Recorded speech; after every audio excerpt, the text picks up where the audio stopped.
Technique easy এডুকেশনের পক্ষ থেকে তোমাদের জন্য রইল অনেক অনেক শুভকামনা। কেমন আছো তোমরা? আশা করি অনেক বেশি ভালো আছো। আমি তোমাদের দূরত্ব ও উচ্চতা অধ্যায়ের এই দুইটা অঙ্ক সমাধান করাবো। দেখো বলা আছে যে একটি ঘরের ছাদের কোনো বিন্দুতে, বলা আছে ঘরের ছাদের কোনো বিন্দুতে ওই বিন্দু থেকে 20 মিটার দূরে ভূতলস্থ একটি বিন্দুর অবনতি কোণ 30 ডিগ্রি হলে ঘরটির উচ্চতা বের করো। দেখো বলা আছে একটা ঘরের ছাদের কোনো বিন্দুতে ওই বিন্দু হতে 20 মিটার দূরে ভূতলস্থ একটি বিন্দুর অবনতি কোণ 30 ডিগ্রি হলে ঘরটির উচ্চতা বের করো। দেখো যে একটা উচ্চতা নির্ণয় করতে বলা আছে। এই প্রশ্নটা যদি বোঝা যায় তাহলে কিন্তু 80% অঙ্ক বোঝা শেষ হয়ে যায়। দেখো বলা আছে একটি ঘরের, মনে করো যে ঘরের, বললাম যে ঘরের ছাদের কোনো বিন্দুতে, বললাম যে ছাদের, এই ঘরের ছাদের বিন্দু হচ্ছে এ বিন্দুতে ওই বিন্দু থেকে 20 মিটার দূরে, দেখো এ বিন্দু থেকে 20 মিটার দূরে ভূতলস্থ বিন্দু হচ্ছে সি, ভূতলস্থ একটি বিন্দুর, দেখো ভূতলস্থ একটি বিন্দুর অবনতি কোণ, দেখো অবনতি কোণ কিন্তু এই এ বিন্দুতে, দেখো অবনতি কোণ হচ্ছে নিম্নমুখী আর উন্নতি কোণ হচ্ছে ঊর্ধ্বমুখী। দেখো অবনতি এবং উন্নতি কোণ সম্পর্কে বিস্তারিত আলোচনা কিন্তু আমি প্রথম পর্বে করেছি, যদি প্রথম পর্বটা পারো দেখে এসো।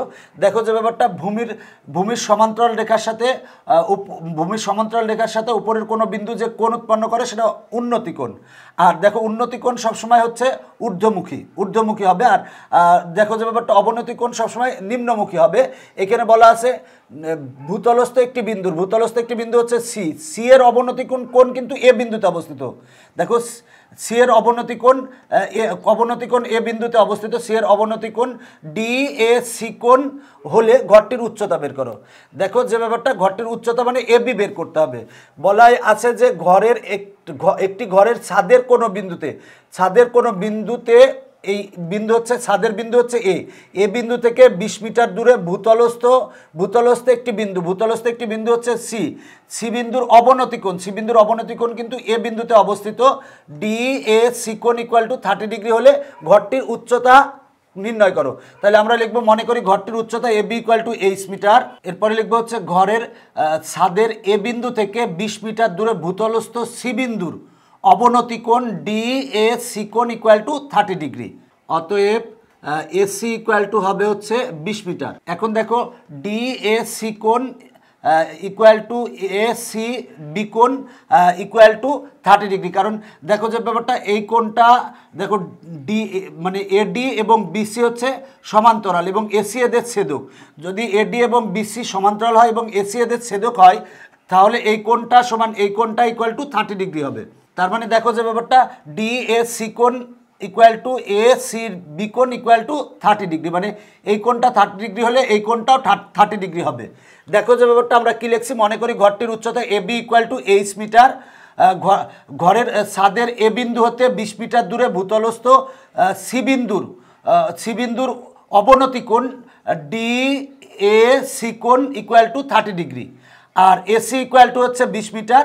তাহলে দেখো যে ব্যাপারটা এডি এবং বিসি সমান্তরাল এবং এসি এদের ছেদক, তাহলে ডি এ সি কোণ equal to A C B কোণ ইকুয়াল টু 30 ডিগ্রি হবে। মানে এই কোণটা যদি 30 ডিগ্রি হয় তাহলে এই কোণটাও 30 ডিগ্রি হবে।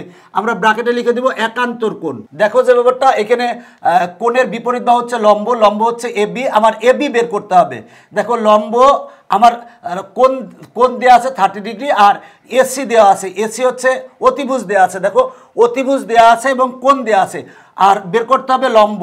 দেখো আমরা জানি অতিভুজ এবং লম্বের সাথে সম্পর্কিত হচ্ছে সাইন, আমরা জানি সাইন থিটা ইকুয়াল টু লম্ব ভাগ অতিভুজ। তাহলে সমকোণী ত্রিভুজ এ বি সি থেকে পাই, দেখো সমকোণী ত্রিভুজ এ বি সি থেকে আমরা কি পাই, সেটা হলো যে সাইন থিটা ইকুয়াল টু লম্ব ভাগ অতিভুজ। তাহলে লিখবো সাইন, দেখো কোণ হচ্ছে এ সি বি, তাহলে কোণ হচ্ছে A C B sine theta equal to লম্ব হচ্ছে এ বি ভাগ অতিভুজ হচ্ছে এসি, লম্ব ভাগ অতিভুজ, বা সাইন কোণ এসিবি ইকুয়াল টু 30 ডিগ্রি। তাহলে আমরা লিখবো 30 ডিগ্রি ইকুয়াল টু এবি সমান হচ্ছে 8 আর এসি সমান হচ্ছে 20 মিটার। তাহলে লিখবো এসি ইকুয়াল টু 20 মিটার।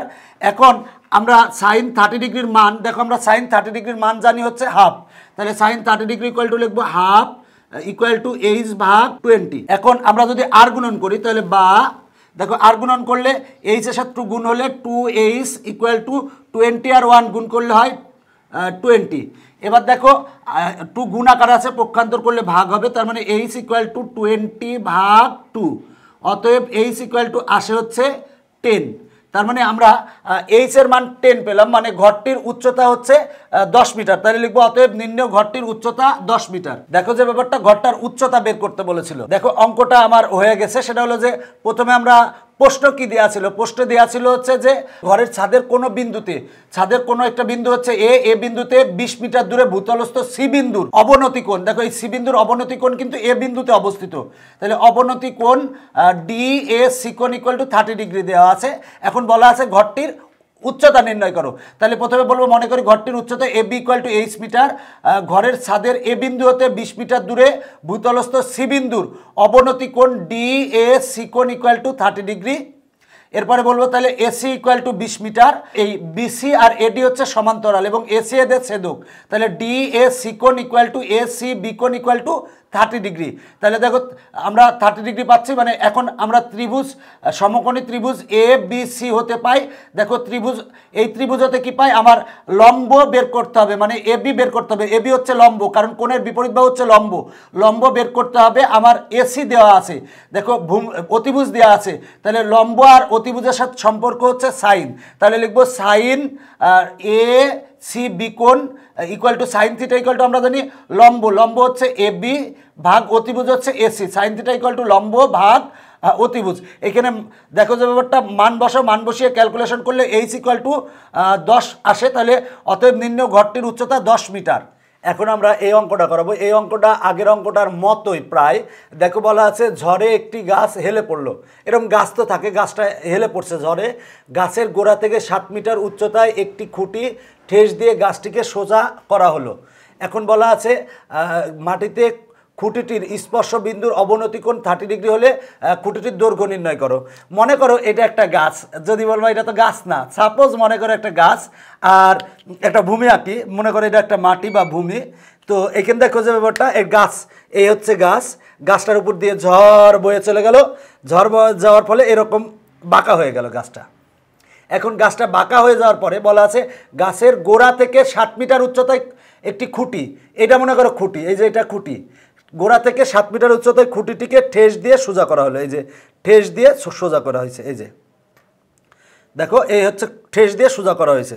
এই সাপোজ এই যদিও থাকতেছে না, যাই হোক একটু চিন্তা করে নাও, এই হচ্ছে গাছটা মানে হেলে গেছিলো, হেলে পড়ছিল, ঝড় হওয়ার ফলে গাছটা হেলে পড়ছিল, পরে আমরা এই একটা খুঁটি, এই খুঁটিটার দিয়ে এই গাছটাকে সোজা করছি।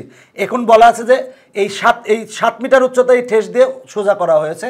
এখন বলা আছে যে মাটিতে খুঁটিটির স্পর্শ বিন্দুর, যে মাটিতে এই যে খুঁটিটার স্পর্শ বিন্দু আছে, এই স্পর্শ বিন্দুর অবনতি কোণ, অবনতি কোণ কিন্তু এখানে অবস্থিত হবে, অবনতি কোণ 30 ডিগ্রি হলে খুঁটিটির দৈর্ঘ্য নির্ণয় করো। মনে করো এই সেই হচ্ছে গাছ, এই গাছটার উপরে ঝড় বয়ে গেছে, সুতরাং গাছটা একটু হেলে পড়ছিল, তখন হচ্ছে এই এসি হচ্ছে খুঁটিটা দিয়ে ঠেস দিয়ে এই গাছটাকে সোজা করা হয়েছে।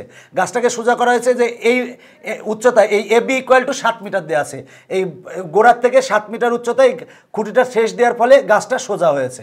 এখন দেখা যাচ্ছে বলা আছে যে এই মাটিতে খুঁটিটির স্পর্শ বিন্দুর, এই স্পর্শ বিন্দুর অবনতি কোণ এ বিন্দুতে, অবনতি কোণ এ বিন্দুতে মানে ডি এ সি কোণ ইকুয়াল টু 30 ডিগ্রি। এখন বলা আছে খুঁটিটির দৈর্ঘ্য নির্ণয় করো, দৈর্ঘ্য মানে এসি নির্ণয় করতে বলা আছে, তো খুঁটিটির দৈর্ঘ্য এসি নির্ণয় করতে হবে। তাহলে মনে করি খুঁটিটির দৈর্ঘ্য AC equal to x metre. দেখো অঙ্কটা ভালো করে বুঝতে পারলে হবে, এই হচ্ছে গাছটা সামান্য হেলে পড়ছিল, এখন একটা গাছটা সামান্য হেলে পড়ছিল, একটা খুঁটি দিয়ে এইভাবে সোজা করা হয়েছে, এই খুঁটিটা হচ্ছে এসিটা এই খুঁটি দিয়ে এই গাছটাকে সোজা করা হয়েছে। এখন বলা আছে এই সি বিন্দুর অবনতি কোণ এ বিন্দুতে, মানে এই বলা আছে যে মাটিতে খুঁটিটির স্পর্শ বিন্দুর অবনতি কোণ, এই মাটিতে বলতে এই সি বিন্দুর অবনতি কোণ এ বিন্দুতে অবস্থিত, এই অবনতি কোণ হচ্ছে ডি এ সি কোণ ইকুয়াল টু 30 ডিগ্রি। এখন বলা আছে খুঁটিটির দৈর্ঘ্য নির্ণয় করো। দেখো গাছের গোড়া থেকে এ বি ইকুয়াল টু 7 মিটার উচ্চতায় খুঁটিটি ঠেস দিয়ে দেওয়া আছে, এই খুঁটিটা ঠেস দেওয়া আছে, এটা হলো 7 মিটার। এখন বললাম যে অবনতি কোণ ডি এ সি কোণ ইকুয়াল টু 30 ডিগ্রি। দেখো যে ব্যাপারটা এডি আর বিসি হচ্ছে সমান্তরাল এবং এসি এদের ছেদক, তাহলে এই কোণ ইকুয়াল টু এই কোণ হবে, মানে ডি এ সি কোণ ইকুয়াল টু হবে হচ্ছে এ সি বি কোণ, মানে এই কোণটা হবে হচ্ছে 30 ডিগ্রি, এই কোণটা হবে 30 ডিগ্রি। দেখো যে ব্যাপারটা, তার মানে আমার কোণ দেওয়া আছে, আমরা ত্রিভুজ এ বি সি, এটা একটা সমকোণী ত্রিভুজ, এই সমকোণী ত্রিভুজের এই বিকোণ হচ্ছে 90 ডিগ্রি, 90 ডিগ্রির বিপরীত বাহু হচ্ছে অতিভুজ, অতিভুজ হচ্ছে এসি। এখন দেখো আমার এসি বের করতে হবে, এই এসি হচ্ছে খুঁটি, এই খুঁটিটির দৈর্ঘ্য বের করতে হবে। আমার জানা আছে লম্ব জানা আছে আর কোণ দেওয়া আছে। দেখো লম্ব আর অতিভুজ, লম্ব আর অতিভুজের সাথে সম্পর্ক হচ্ছে সাইন থিটার। তোমরা অনেকে মনে রাখার জন্য পড়ো যে সাগরে লবণতি, মানে সাইন থিটা ইকুয়াল টু লম্ব ভাগ অতিভুজ। সমকোণী ত্রিভুজ এ বি সি হতে পাই সাইন এ সি বি কোণ। দেখো সাইন কোণ A C B equal to, দেখো সাইন থিটা ইকুয়াল টু লম্ব, লম্ব হচ্ছে এ বি, লম্ব হচ্ছে এ বি ভাগ অতিভুজ হচ্ছে এসি, লম্ব ভাগ অতিভুজ। এখন দেখো কোণ A C B equal to 30 degree দেওয়া আছে, আর এ বি ইকুয়াল টু দেওয়া আছে 7, আর এসি ইকুয়াল টু আমরা ধরে নিয়েছি এক্স। এই এসি সমান বের করতে হবে। আমরা জানি সাইন 30 ডিগ্রির মান হচ্ছে হাফ। এবার আর গুণন করব, এক্স আর 1 গুণ করলে হয় এক্স, আর 2 আর 7 গুণ করলে হয় 14। তাহলে অতএব এক্স বলতে হচ্ছে খুঁটিটির দৈর্ঘ্য, অতএব নিম্ন খুঁটিটির দৈর্ঘ্য হচ্ছে 14 মিটার। দেখো যে ব্যাপারটা, অঙ্কটা সহজ একটা অঙ্ক। বলা ছিল যে একটা গাছ ঝড় বয়ে যাওয়ার ফলে এরকম একটু হেলে গেছে। এখন হঠাৎ হেলে গেছে যখন, তখন আমরা একটা খুঁটি দিয়ে এইভাবে ঠেস দিয়ে সোজা করছি। দেখো সোজা করছি, সোজা করার ফলে এই যে এই সি বিন্দু, এই বিন্দুর হচ্ছে অবনতি কোণ 30 ডিগ্রি। দেখো যে ব্যাপারটা, আর ঠেস দেওয়া হয়েছে, এই ঠেস দেওয়ার এই মানে গোড়া থেকে গাছের এই যেখানে ঠেস দেওয়া আছে এই দূরত্ব দেওয়া আছে এ বি ইকুয়াল টু 7 মিটার দেওয়া আছে, মানে এবি দেওয়া আছে। এখন এই খুঁটি বলতে এসি বের করতে হবে। তাহলে যেহেতু এই কোণ আর এই কোণ সমান, কারণ দুইটা একান্তর কোণ সমান হয়, তার মানে আমার কোণ দেওয়া আছে আর লম্ব দেওয়া আছে, অতিভুজ বের করতে হবে। তাহলে আমরা জানি সাইন থিটা ইকুয়াল টু লম্ব ভাগ অতিভুজ, লম্ব হচ্ছে এবি আর অতিভুজ হচ্ছে এসি। দেখো লম্ব হচ্ছে এবি ভাগ অতিভুজ হচ্ছে এসি, তাহলে এবি সমান হচ্ছে 7 আর এসি সমান আমরা ধরে নিয়েছি হচ্ছে এক্স, আর সাইন 30 ডিগ্রি সমান হচ্ছে হাফ। এবার আমরা আর গুণন করবো, আর গুণন করলে এক্স এর মান আসে 14, তাহলে অতএব নিম্ন খুঁটিটির দৈর্ঘ্য হচ্ছে 14 মিটার। আশা করি তোমরা অঙ্কটা বুঝতে পেরেছো। এখনকার পর্ব এখানেই শেষ করছি, পরবর্তীতে আবার দেখা হবে। Bye bye.